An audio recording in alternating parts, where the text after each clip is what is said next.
Om Pavitram Charitam Yasyaha Pavitram Jeevanam Tatha Pavitrata Swarupinyai Tasyai Kurmo Namo Namaha Ya Devi Sarvabhuteshu Shakti Rupena Samsthita Ya Devi Sarvabhuteshu Shraddha Rupena Samsthita Namastasyai Namastasyai Namastasyai Namo Namaha. Salutations at the holy feet of Divine Almighty. I am very happy to be in our midst on the occasion of the 49th National Convention of our Company Secretaries of India. The Institute of Company Secretaries of India, ICSI, could launch this convention, and after listening to the words of our President, Sanmanishi Nagendra Rao ji, and I was a part of the panel discussion also, I was a witness. I observed all the luminaries in our field. They expressed their gratitude, their happiness about this wonderful success of this national convention. I was very much fascinated to know about the motto of our institution, Satyam Vada Dharmanchara. I have been asked to speak on a very important topic during this valedictory, that is good governance, the universal dharma.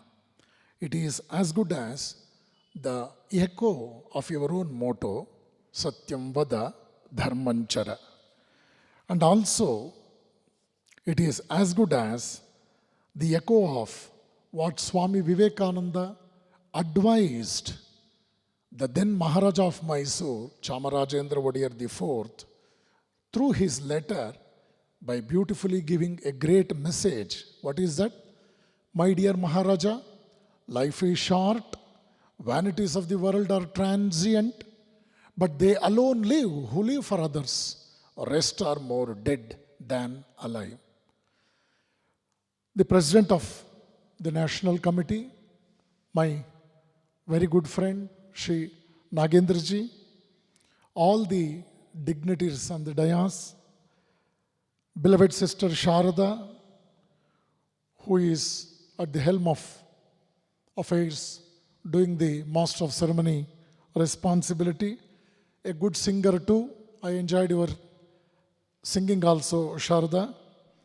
And the gentleman who introduced me, an elderly personality, my respects to all of you. And my special respects to Shri Gopal Krishna Hegde, who was at the national level council as a very dynamic member. And for the first time, he introduced me to your institution almost 11, 12 years back. That was also the valedictory program way back to 2009. Later on in 2017, in Tumkur Ashrama, during our Silver Jubilee, I had organized a state-level workshop for company secretaries and chartered accountants of Karnataka.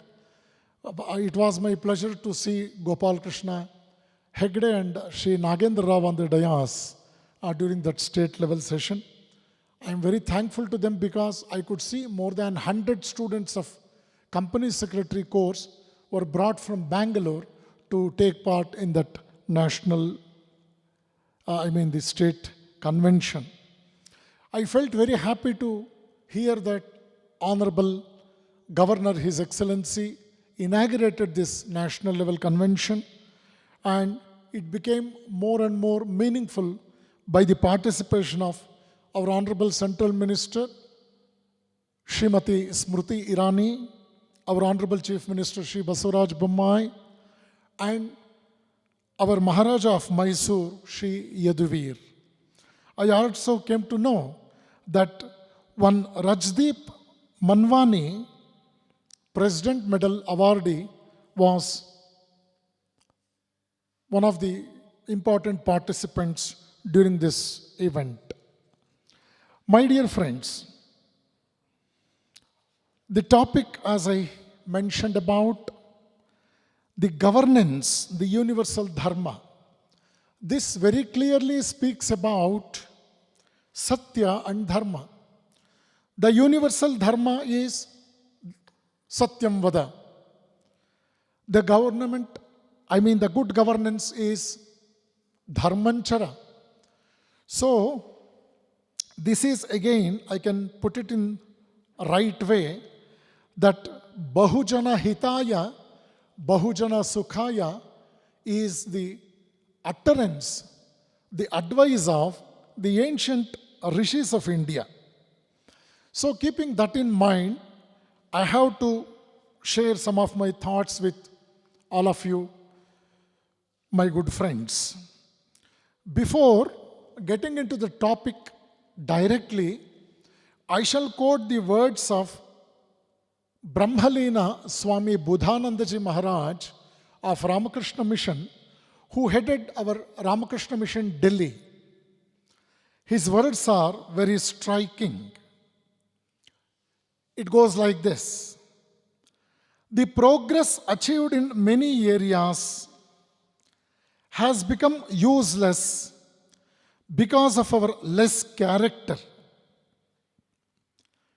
Enduring dams are built, but men are brittle. Prosperity is gained, but this is only for a section of people. Intelligence is used more than what is required, not to produce any positive growth, rather to produce robots and not men. Power of communication are increased not for spreading love but venom.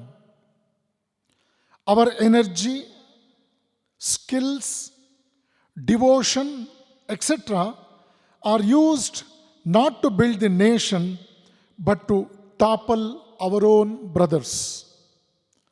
Everything is produced more, but only to hide. These are the effects of less character in us. Our weakness is growing stronger and stronger every day. This is exactly the reality of the situation that is prevailing in the country today. After independence, situation has become worse.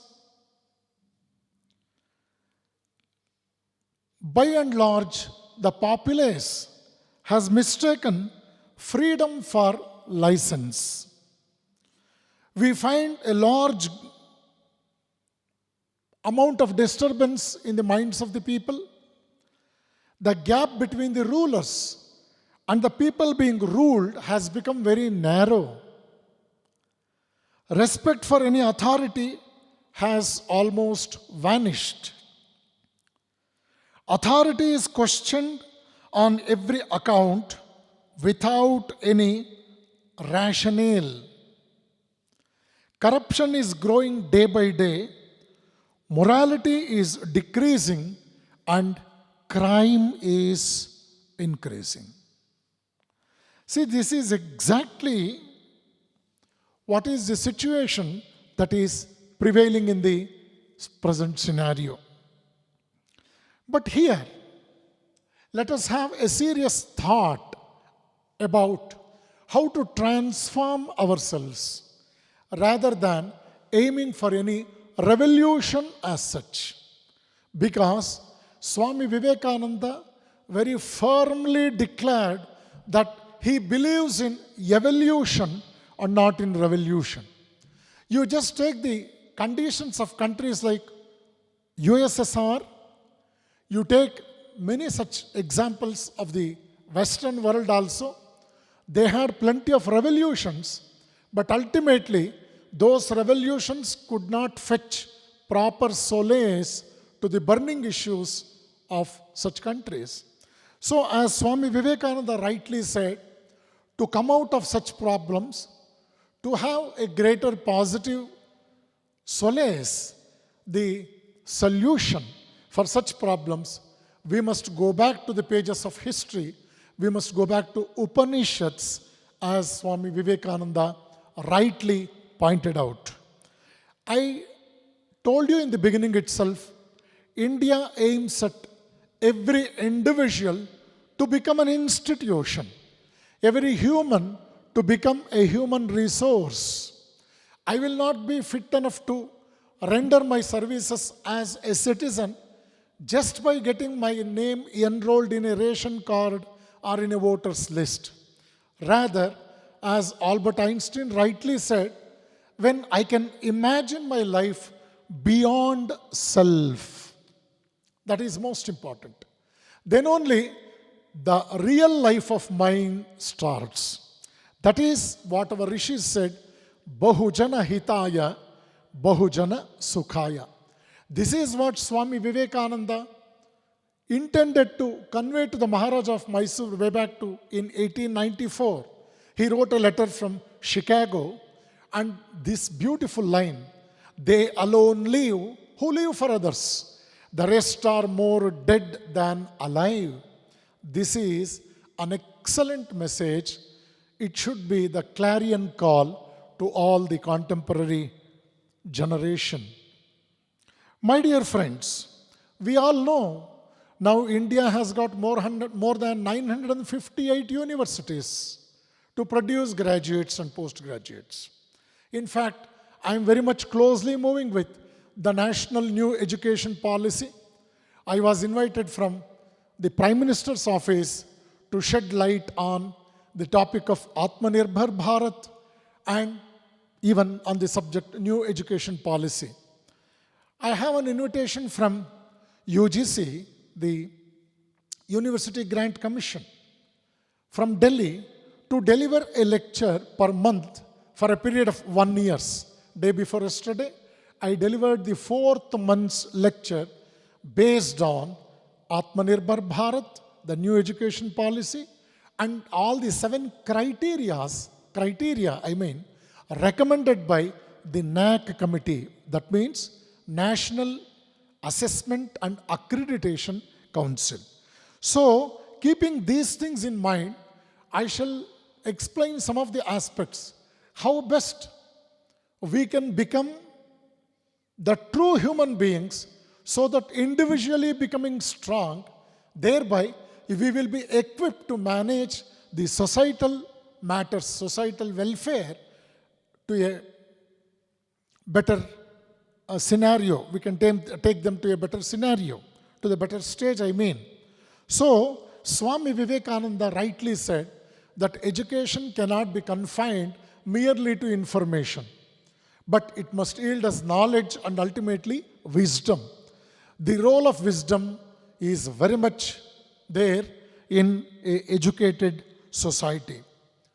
Whether we accept it or not, beyond doubt, the world has proved that honesty is the first chapter of the text, wisdom. Sincerity is the sum of all our moral qualities. Whoever is careless with the truth in small matters cannot be trusted with important matters, is the utterance of Albert Einstein. Satyam vada, dharmanchara. These are the lines from Acharyopadesha, the very first convocation address that was delivered in human history, and it is being recorded in Taittiriya Upanishad. It is an excellent message. Vedamanu chacharyonte vasinamanushaasti satyam vada dharmanchara swadhyayan ma pramadaha. It goes like this. That makes every individual who has completed his Vedantic studies for a period of 12 years in a Gurukula system, and when he was about to leave the Gurukula, marching towards his parents and accepting the next phase of life, the Guru advised him, never belittle truth, never ignore the path of righteousness in your life. And it goes like this, Satyanna pramaditavyam, dharmanna pramaditavyam, kushalanna pramaditavyam, bhutyairna pramaditavyam swadhyaya pravachanabhyam na pramaditavyam. I was observing the panel discussion that took place a few minutes before.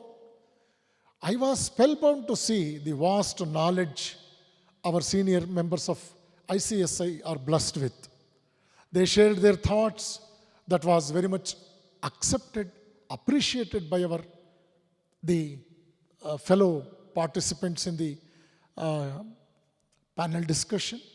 That means to say, swadhyaya pravachanabhyam na pramaditavyam. To update our knowledge, we must have a regular study. That is very important. We must study even as the professionals. Because as Mortimer Adler, the chairman for the committee, entrusted with the task of preparing the Encyclopedia Britannica in more than 15-20 volumes, in the foreword he beautifully writes, the real education of any individual starts after he quits the college. Then you may ask me, then what is the purpose of going to colleges all these years? The answer he gives is very, very striking, very astonishing. He says, by going to college, you will gain two benefits. Number one, it can enhance your intellectual curiosity. Number two, it will teach you a lesson whereby you will come to know that education is not confined to a particular period of time, rather it is a lifelong process. My dear company secretaries, the members, the students pursuing this wonderful course, please keep in your mind that regular study, regularity and punctuality, swadhyaya is self-study, pravachanabhyam, teaching other people what we have studied and digested, is a must in any human life, for that matter. So, if you come across a person who is very careless with truth, even in small matters, cannot be taken for granted as a trustworthy man to share some of the most important matters with him. So, always tell the truth. That way, you don't have to remember what you said. If you start telling truths, even an average memory power will safeguard you. If you start telling lies, no man has a great memory to make a successful liar. You are what you do, not what you say that you will do. People will never trust you just by listening to your words that what are your plans to do. Rather, they will trust you, they will sincerely believe you, taking your previous records into consideration. This is most important. And it is noteworthy to respect the words like this. The physical bravery is an animal instinct. Moral bravery is much higher and truer courage. That is why Swami Vivekananda, while addressing on the platform of World Parliament of Religions, he said, Darwin's phenomenon of evolution, that is struggle for existence, is a LKG syllabus for an Indian. We not merely believe in struggle for existence, rather we believe in struggle for expansion. The reason is the physical bravery is an animal instinct, whereas the moral bravery is the true courage and the highest level of courage. So, let us keep this in mind and think about the secret of success is possible only when our purpose is constantly viewed with greater responsibility. It is better to be faithful than to be famous. Persons wants to become famous overnight, but remaining faithful to an ideal, this is more important. Thinking is easy, as we all know, but action is really tough. Transforming our thoughts into action is perhaps the toughest task.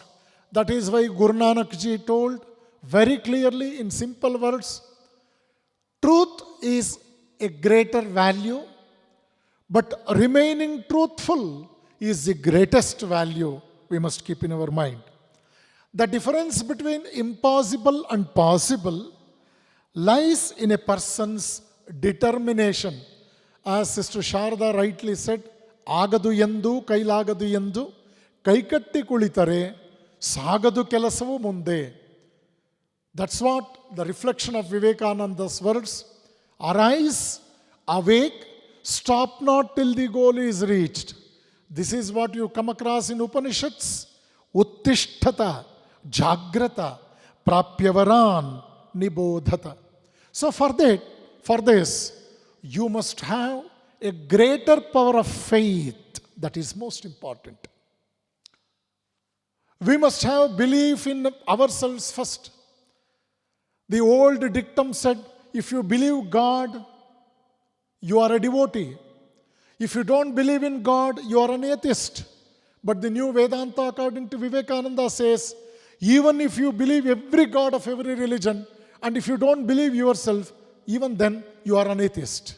So, your faith about God, the Almighty, everything, it is a long journey to travel.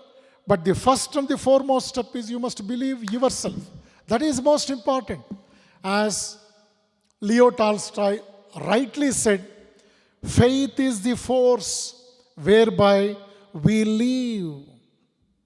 If man doesn't believe that he must live for something, he would not at all live. That is what the power of the faith we can understand from the great utterance of Leo Tolstoy. Faith is a ladder. Faith is a journey. Faith is the journey of truth. As Mahatma Gandhi said, let our work speak louder than our words.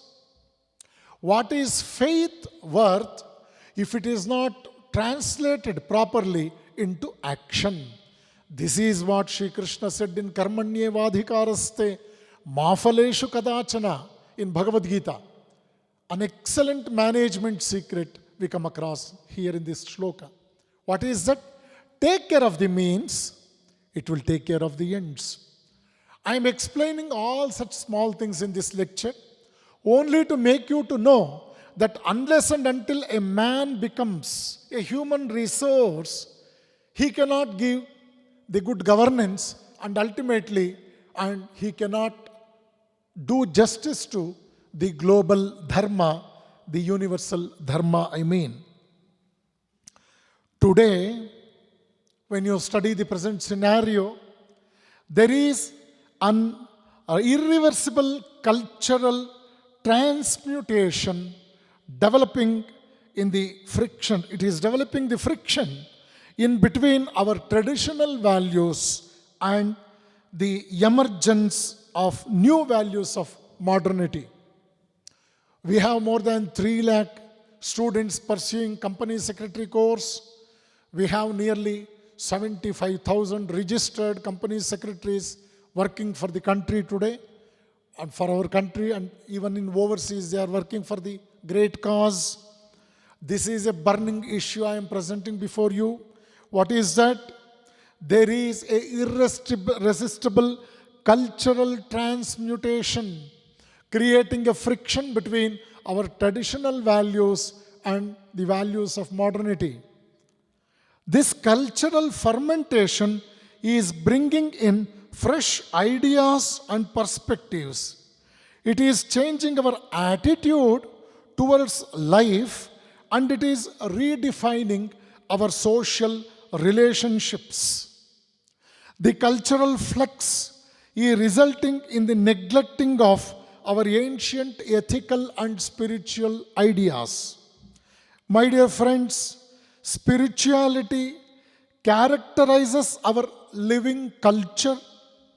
Spirituality is the foundation on which our civilization has survived for thousands of years. sidelining the moral and spiritual values, it has led to the increase of crime, corruption, exploitation, and strives.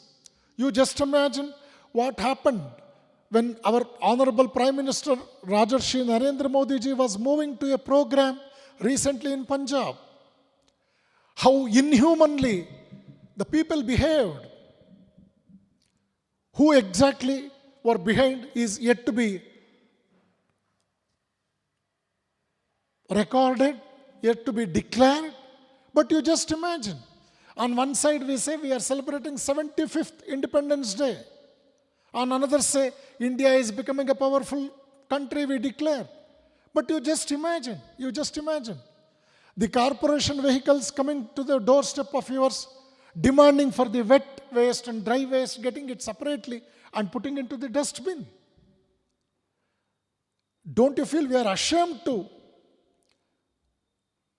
have such a status, a low profile, even after 75 years of independence?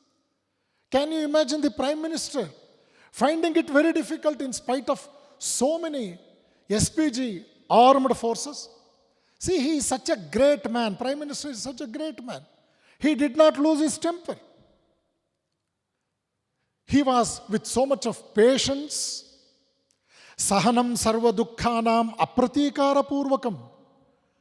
Chinta vilapa rahitam sa titiksha nigatyate. As Shankaracharya rightly said, Honorable Prime Minister followed this great virtue of Shankaracharya in the fullest extent. He did not march forward. He could imagine what may happen.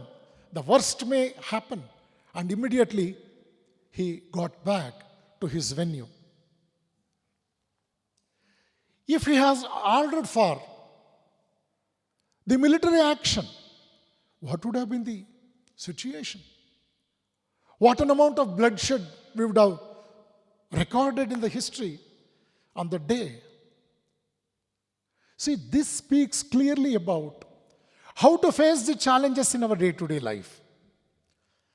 A great man in the universal scenario today, being honored by the whole world today, see, he was compelled. Of course, it is his own nature. A man who went to Kedarnath to do japam for a few hours. A gentleman who can utter from the great scriptures of India on any occasion, while addressing the small children, while addressing the greatest scientists of the world today, very renowned people of the world today. And he is true Rajarshi. He is the best example for today's Indian youth, Indians at large. My dear friends, the more serious outcome is that our children are growing. They are growing up without the stabilizing force of spirituality. Morality and spirituality figure less and less in the dreams of our children as far as the matter of success and happiness are concerned. This is a very alarming development in independent India today. But at the same time, I have more than 3 lakh company secretary students pursuing their studies now. I shall put forth the positive side of our youths. What is that? The greatest fact about our youths is their power potency. This is most important. What is that?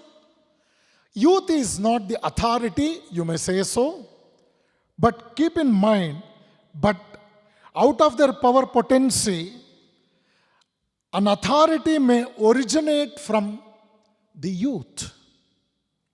Second aspect is, the youth is perfectly capable of indiscipline, but youth is not synonymous with indiscipline. At no other age, one can be so perfectly disciplined oneself as in the youthful days. The third aspect is, youth is not wisdom, you may say, But neither is it wisdom per se. Out of youth, the highest wisdom has blossomed in the past.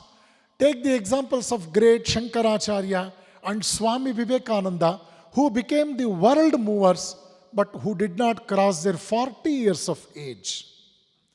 My dear friends, this is the right time to understand exactly the meaning of the word education that should not be simply confined for university graduation. Jacques Maritain, a great philosopher, says, education is not animal training, but it is human awakening. Education is not animal training, but human awakening. A human being acts in a human way if he thinks. That is most important. Dr. Rudenstine, the president of Harvard University, beautifully defines education like this.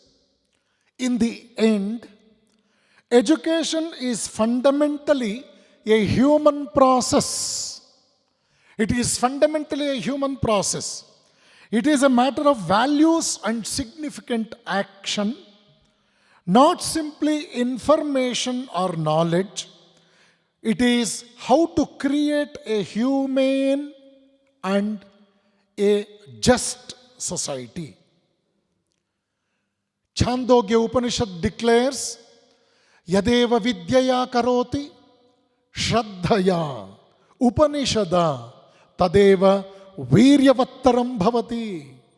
Which means, what is done with knowledge, what is done with conviction, and what is done with meditation will alone achieve maximum energy and maximum efficiency.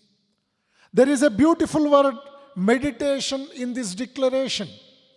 You must do every work with a meditative mood. You must do it with great conviction, and you must do it with the light of knowledge. Why? 2004, the Time magazine beautifully records an article where the author of the article says 10 million Americans are practicing meditation every day.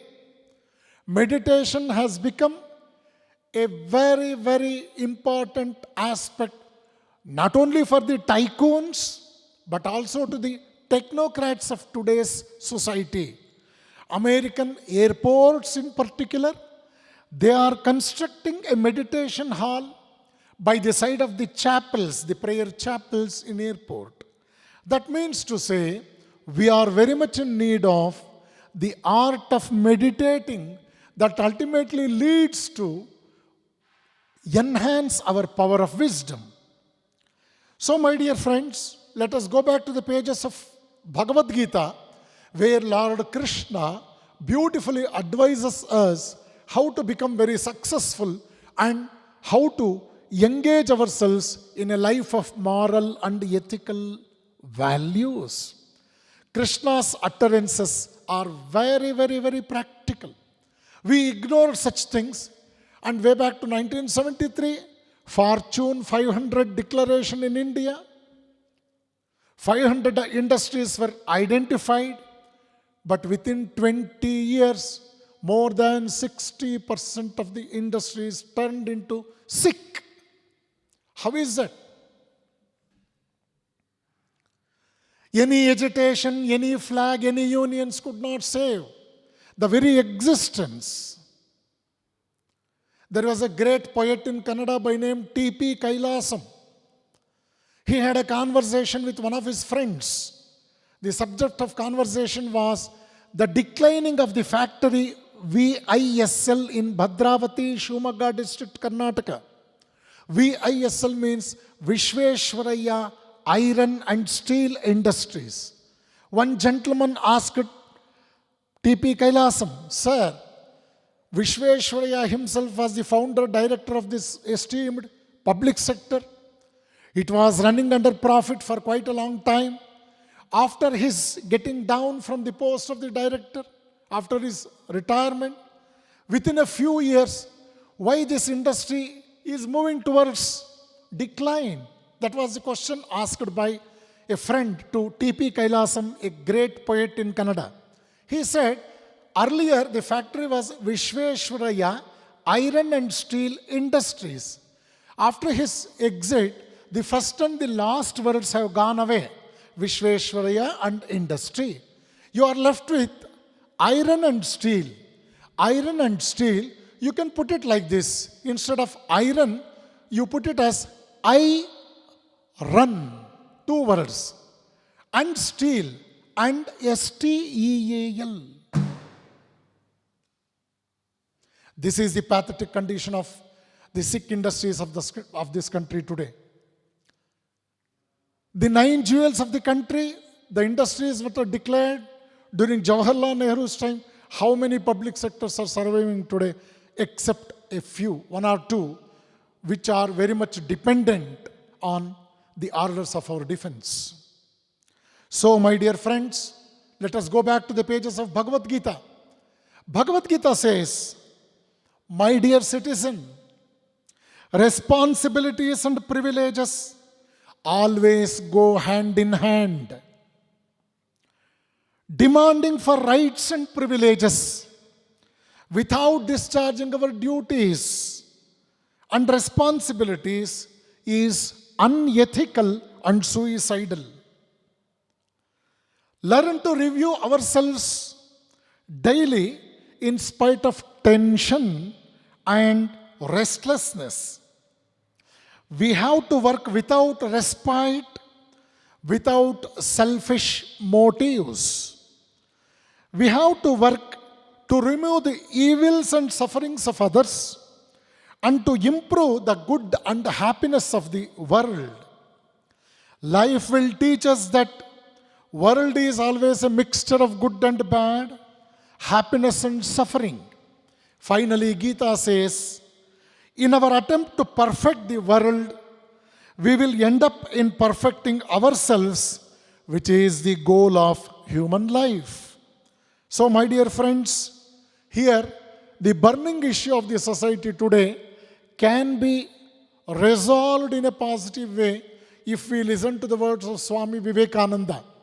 Today, if you study how exactly education is moving on, it is really a shocking truth. Swami Vivekananda cautioned us almost 125 years back with these words. The education which procures more pleasures, more food, will become glorious at the first sight and then will degrade and degenerate. Along with the prosperity will rise to whitehead all the inborn jealousies and hatreds of human race.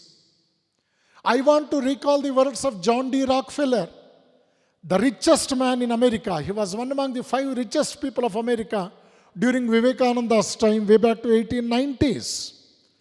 John D. Rockefeller, compelled by his friends to meet Vivekananda, and his life got very much transformed. He established a charity, Rockefeller Foundation, and in the Memorandum of Association, he beautifully mentioned his own words. What is that? There is more to life than accumulation of money. Money is only a trust in one's hand. To use my own money in an improper way is a great sin. I repeat, to use my own money in an improper way is a great sin. The best way to prepare for our ends in life is to live for others. This is what the greatest lesson I could learn from the great monk of India, Swami Vivekananda. So these are the words of John D. Rockefeller. He supported the education of the American blacks. He supported Chicago University for its upcoming. He supported the research work in America. Norman Borlaug, the winner of Nobel Prize in 1960s, for his beautiful invention of disease-resistant wheat and drought-resistant wheat. He could save the lives of millions of people. Otherwise, they would have died because of starvation and shortage of food. You just imagine.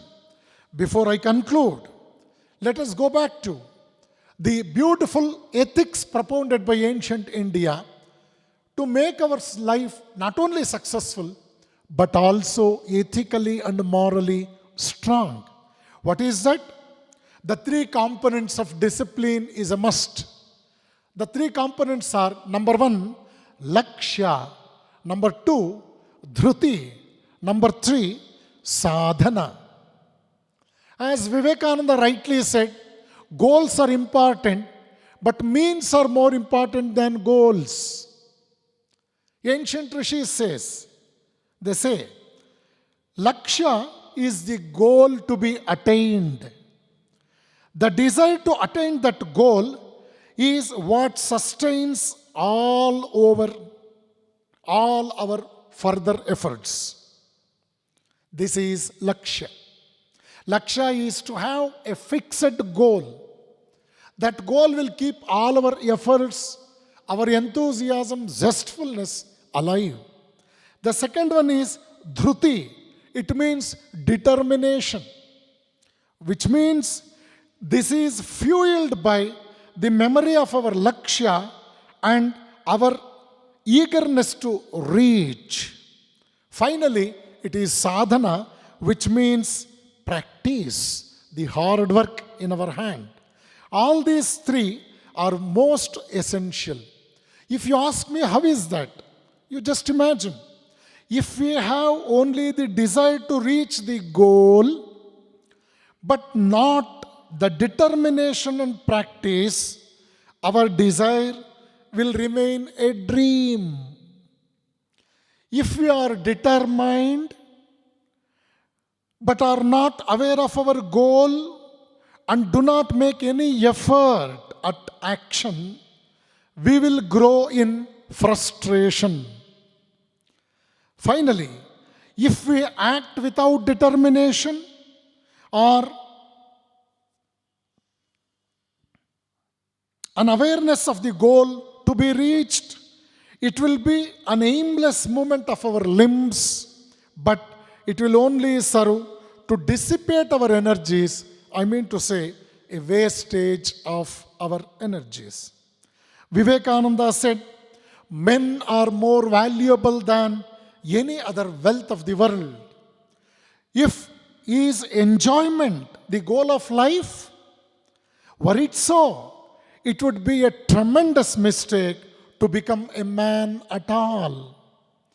In supplementation to Vivekananda's words, what Albert Einstein says is really eye-opening. The most important human endeavor is the striving for morality in our actions. Morality in our actions.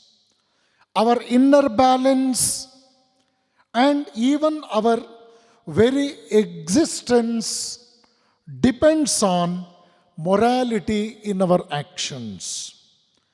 It is only morality in our actions that can not only beautify our life, but also it can bring dignity to our lives. The World Health Organization has declared that health is a state of physical, mental, and social well-being, and not merely an absence of any disease or infirmity. It means to say, the absence of war doesn't mean that peace is prevailing in the country. So health is a state of not only the physical, not only the mental, but also the social environment that is prevailing. Conrad Lawrence, he cautioned the modern populace like this: under the impact of secular lifestyle, under the impact of secular lifestyle, we kill our very spiritual motivations, our noblest and highest values. Be careful, secular way of life will never fetch you the solace, the contentment, and the fruits in the moral pattern. William James, a great psychologist, rightly says, the greatest invention of my generation is that men can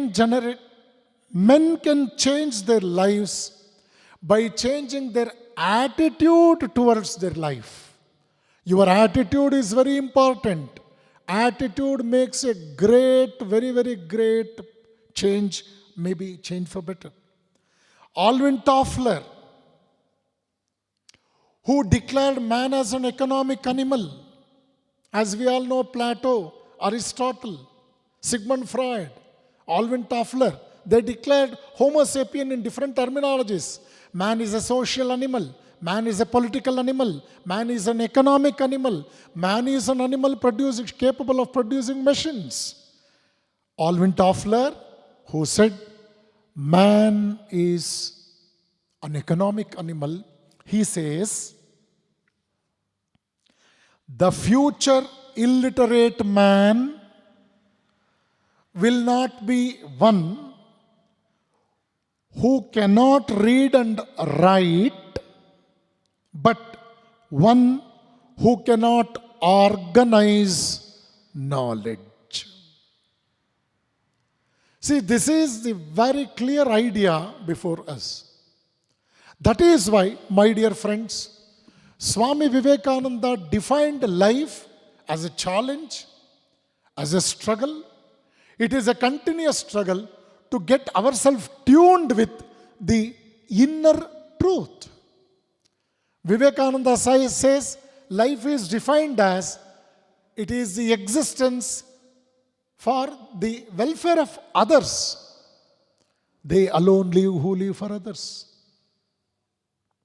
As educateds in the society, unless and until we make our lives morally and ethically strong, unless and until we become people with wisdom, mere the references from Google, many texts from different authors from nook and corner of the world, it may make us intellectual giants. We will be miserable failures with respect to humanistic impulse. That is why Sri Ramakrishna always used to caution people that if there is any clash, the friction between mind and heart, listen to the words of the heart first, then comes mind. So, my dear friends, you are all people with rich experience in the society. We may go through books, we may go to so many conventions, we may have Google uncle to support us, but keep in mind that even our smiles and tears will be the greatest teachers in our lives. We have so much to learn from our own experience by leading our life in the midst of people with a variety of mentality. You are all very close to the pulse of the society. You study, you are the real psychologists and psychiatrists. We must always keep in mind that the real education is a process for lifelong period, not confined to getting a degree from university. So keeping this in mind, I could share some of my thoughts with my dearest participants in this convention. And I do love engaging myself with the company secretaries because they have supported my institution to the best of their ability during all very meaningful programs. When I invited Honorable Prime Minister to address a youth convention where 30,000 college students assembled way back to 2018, 4th March. The Company Secretaries Association, they extended me the greatest helping hand in managing the situation in a very ethical way. I thank our management for all the cooperation they have extended in the past years. And my special thanks to Shri Gopalakrishna Hegde and Shri Nagendra ji and all the office bearers for giving me an opportunity on this very meaningful national convention to be a part of this and share some of my thoughts with you all. Thank you very much for this opportunity. I pray God for all your success in future endeavors. Once again, I congratulate Shri Nagendra ji, to have greater heights in his future endeavors. And I want to see hundreds and thousands of Gopalakrishna Hegde and Nagendra ji in future years to come. Thank you one and all. Thank you very much. Jai Ram Krishna.